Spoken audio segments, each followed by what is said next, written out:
and welcome to lesson 2 of week 7. In this lesson, we are going to look at more input types, and then we are going to look at the other form elements. My name is Mildred. In the last lesson, we created 2 forms. We designed a form for collecting case reporting information, and then we created another form to illustrate other types of input. I have created a registration form, and on this form we want to collect registration information, and we are going to use the input types that we have not discussed, and we're going to illustrate how to use them here. So we'll start by putting our form tag, and then we want to put a label, and this label is going to be for, let's say we're collecting email address, and then the input type for email is going to be email. So it enforces that an email address, a valid email address, must be entered into this field. The ID is email, and let's put a name attribute and we'll name it email. When I save this, I go to my page and I open my register page. So let me open the register.html.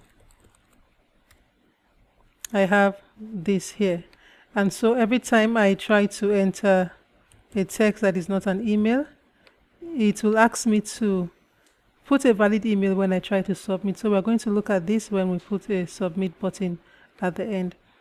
So we're going to look at another type of input field, which is going to be URL. Let's say we want the user to enter a URL of their profile. So let's say this is label for profile, close label, and then input type is going to be URL, name, URL, and then the ID, profile. So you can make the name profile or whatever name you want. Always make sure that you use meaningful names. So when I save this, I refresh my page. We are not going to see the functions here until we put a submit button, and then we're going to try to enter the values. So I'm going to break this so that we'll have this on a new line.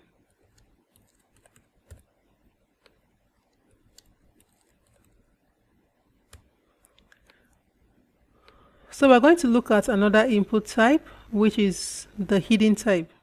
Now the input type hidden is going to have an input that is not going to be displayed on the page for the users, but most of the time when we use this, we put a value in this, and when we submit the form, this value is sent along with the form submission. So let's say the value here is Mildred, and the name here is Mildred. So while the users cannot see this, the value is submitted to the processing page when we process the form. So you can't see any input with the type of hidden displayed on the page. So we have another input type, which is the input type of image. And when we use the image input type is when we want to insert an image. Let's say I want to put a submit button, but I want it to be an image, or I want to put a next button that will show them a next page to continue filling this form. And so when I put input type of image, I will put a source attribute, and then I want to put an image here. And let's say I want the image from the images folder. I have a next.jpg image, so I'm going to use this. So I'm going to images / next.jpg, and then I'll put the name as next, and what I'll do here is to put the height attribute, I want to have the image to be 40 pixels, and then I'll put the width attribute also, and I want it to be also 40. So I want a small image, and I want it to be a button. So I'll save, refresh my page, and I have that next button here, so that when the user clicks this, it will take the user to a next form or the next page. So we're going to use JavaScript to see what we are going to do, or what happens when this is clicked. We have an input type of button. If you want a button on the page, a clickable button that does nothing by itself except you apply JavaScript or you give it an action to perform. So this is like the submit button on the page, but it doesn't do anything by default. It does not send the page for processing by default. So when we have the input type of button, I'm going to delete all of this. We use the value attribute to write what will be displayed on the button. So we want this to be next, and then we can also add the name here to be next. So when I save and I refresh, we will see we have a button. It looks like the submit button, but the difference is that this does not automatically send the form for processing. It only presents a button that does nothing by default. So we have other form elements apart from the input elements that we can use to collect information on a page. To illustrate this, I will go back to my forms and recall that in the last lesson we created this form. Let's go to the web page to see what the form looks like. So we have a form that collects all of this field. I want to add more form fields to this, and I want to use other form elements for this. So we have the reset and the submit button, but before the button I want to add more fields or to collect more data. Let's say I want to collect something like sexual orientation. So always remember you have to put your label, and I'll put my label is going to be for sex orientation, and I'll put sexual orientation. I want to have a drop-down menu where the users will select from a list of items, and for this we use the select element. So it has a close tag, and then at the start tag we use the ID attribute to bind it to the label. So the ID is sex orientation, and then we're going to also give it a name, and we'll make the name sex orientation.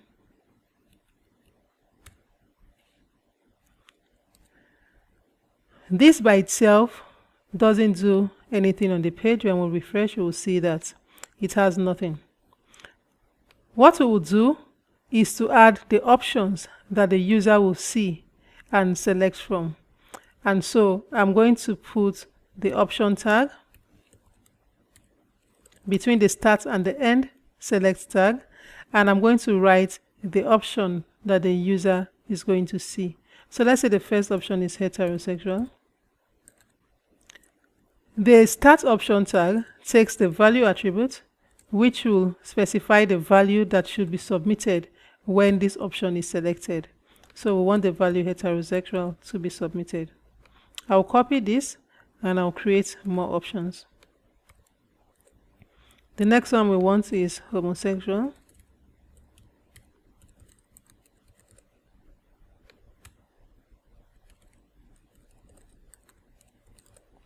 The next one we want is bisexual.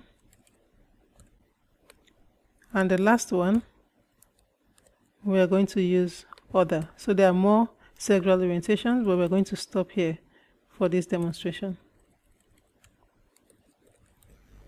When I save this and I refresh my page, we are going to see a list of all of them. And by default, the first option on the list is selected. You can change this by putting a selected attribute on any one you want to be selected by default. So let's say I want the bisexual to be selected by default. I'll put the selected attribute. When I refresh, I will have bisexual selected by default. But this is not the best way to do this. What I will normally do in my design is to put a first option which has no value and is going to just give the user select one. And then I will close option. And I'll put the selected attribute here. And then when I refresh, select one is selected by default. So whether I put the selected or not, because it is the first, it is also always going to be selected. You can also put an attribute called the disabled attribute to make sure that once the user clicks here, especially when it is required, they can't come back to this. It becomes unclickable, unusable. So when I click homosexual, I cannot come back to put select one, because at this point I must make a choice. So we have looked at the select form element. We have other form elements. We have the text area element. Let's say we want the user to have a free field where they can enter notes. So I'll say label for note, input other note, close label. And then we have an element called the text area element, written text area, and then we close text area.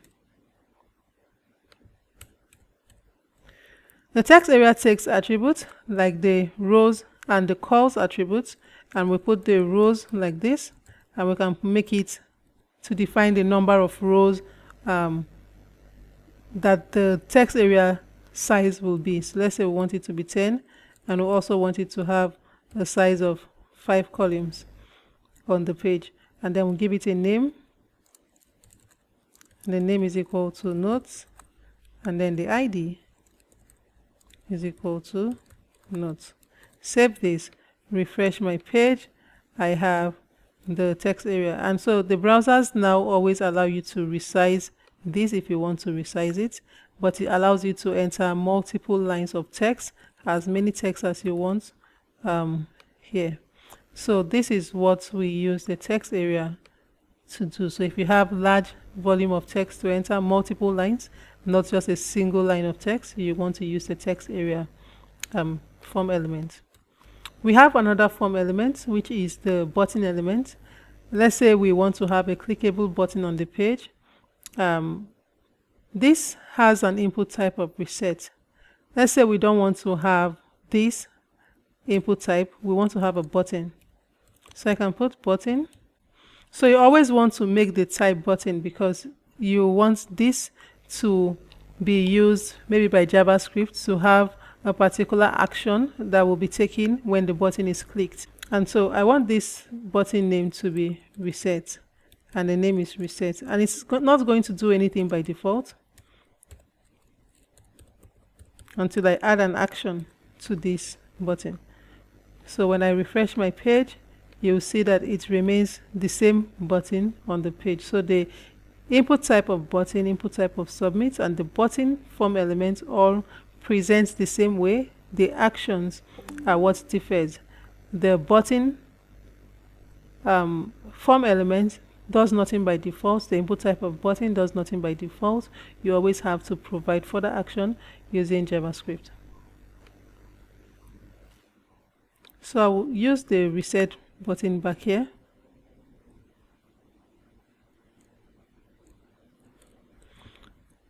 So we have another form element, which is the field set and the legend element. I'm going to illustrate this on the registration form. So let's go back to the registration form and redesign this using the field set and the legend. So we have this form, and we want to organize it better. I will use a field set, and I will close field set.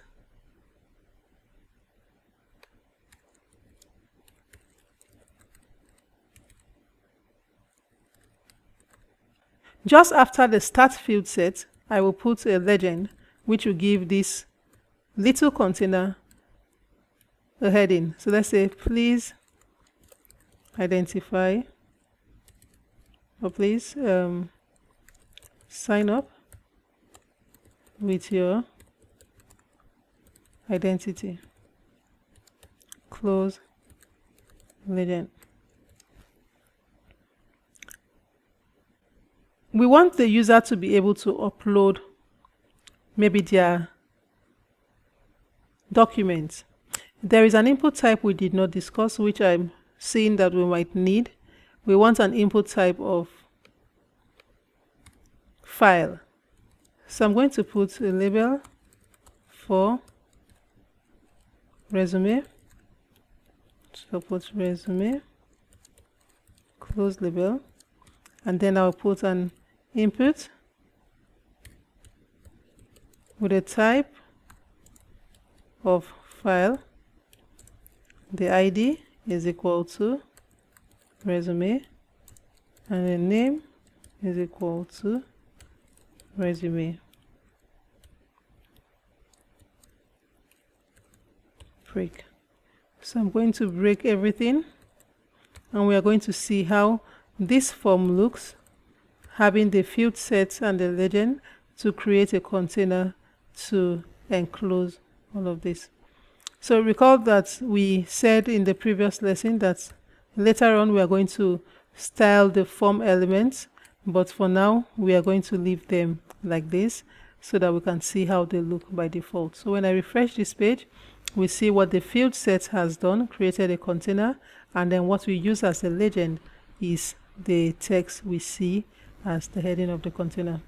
So when you use the input type of email here, you have to enter an email address. If I enter anything that is not an email and I click on the next button, because this is a button, it does nothing. It doesn't submit the form.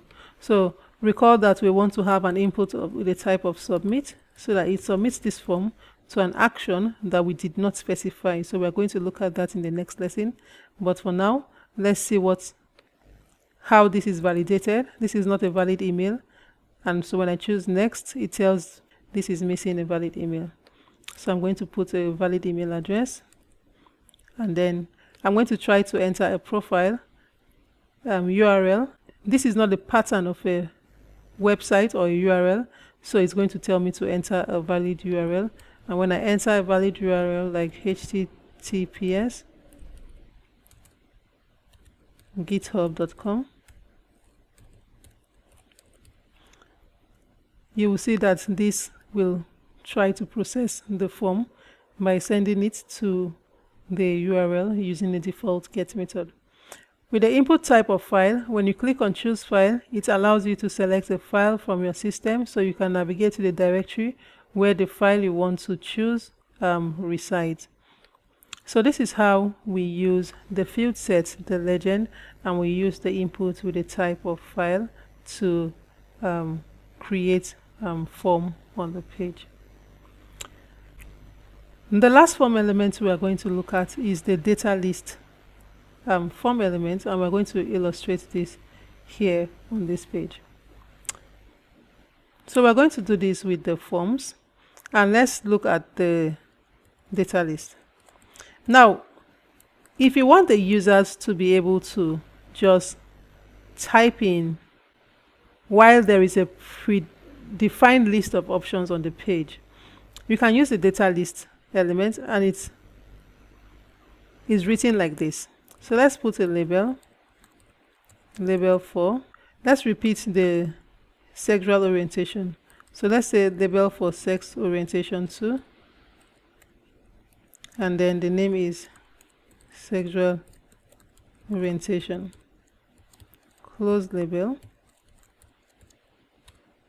And then for the data list, you use an input like this with the list attribute, and you put a value for the list attribute, and let's say this value is sex orientation 2.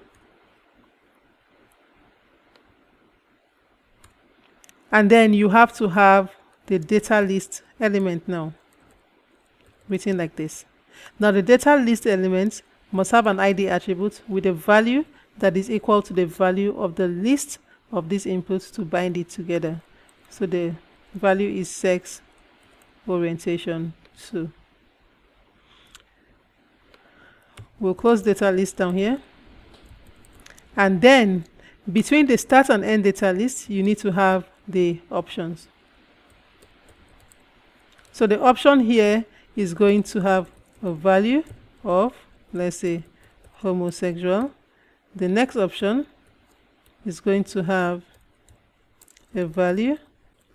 So this way we have created the options that is going to bring a suggestion to the user when they start typing.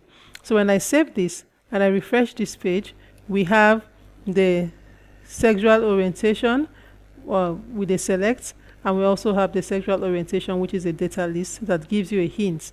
So when I start typing by, it gives me just a hint for me to select that. And so this is how the data list works, where you want to have a select list, and you also want the users to be able to type in a value, and while they type, it auto suggests what you have from the list of the options. We have another element, form element, which is the output element, but we are going to look at this when we go to JavaScript, because we need JavaScript to really illustrate the use of the output element. So these are the different form elements that we have and that we are going to be using. In the next lesson, we are going to look at the attributes that we use with the different form elements and the different input types to change or enhance the functionalities of this field. Thank you, and see you in the next lesson.